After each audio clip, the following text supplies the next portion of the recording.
আমরা শিক্ষাগত যোগ্যতার শিথিল করার কোনো প্রশ্নই উঠে না, বরঞ্চ শিক্ষাগত যোগ্যতা ধাপে ধাপে ঠিক আছে কিনা এইটা চেক করার জন্য প্রথম এটাকে যাচাই বাছাই করবে ইউনো, তারপরে করবে ডিসি অথবা পৌরসভার জন্য ডিভিশনাল কমিশনার, তারপরে 3টি নাম প্রেরণ করবে বোর্ডে।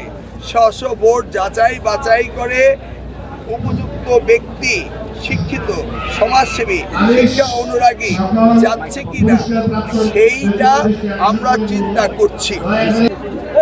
আমরা মন্ত্রণালয় পর্যায়ে অনেক ক্ষেত্রে অনেক শিক্ষা অনুরাগী তাদের বিশেষ অবদান রয়েছে। এই অবদান যারা রয়েছে বা যারা ডিপ্লোমা ইঞ্জিনিয়ার, তারা তো ডিগ্রি না, এই ধরনের যারা শিক্ষা অনুরাগী, শিক্ষিত এবং সমাজে যাদের অবদান রয়েছে তাদেরকে কিভাবে অ্যাকোমোডেট করা যায় সেই বিষয়ে আমরা আলোচনা করেছি।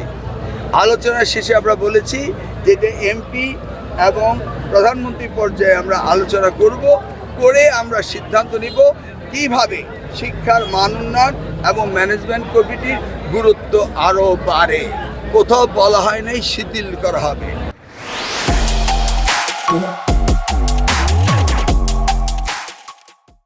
ডিপ্লোমা ইঞ্জিনিয়াররা গ্রাজুয়েট না বা কওমি শিক্ষিতরা তাদের বিএ সার্টিফিকেট নেই, এই ধরনের সমাজে যারা করেছে তাদেরকেও কিভাবে অন্তর্ভুক্তি করা যায় সেই কোন মানদণ্ডে বিচার করা হবে সেই বিষয়ে আমরা আলোচনা করেছি।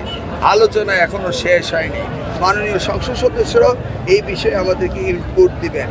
যেমন আজকের মিটিংয়ে আমি কথা বলেছি, এইগুলি হচ্ছে আমাদের চিন্তা চেতনা ভাবনা।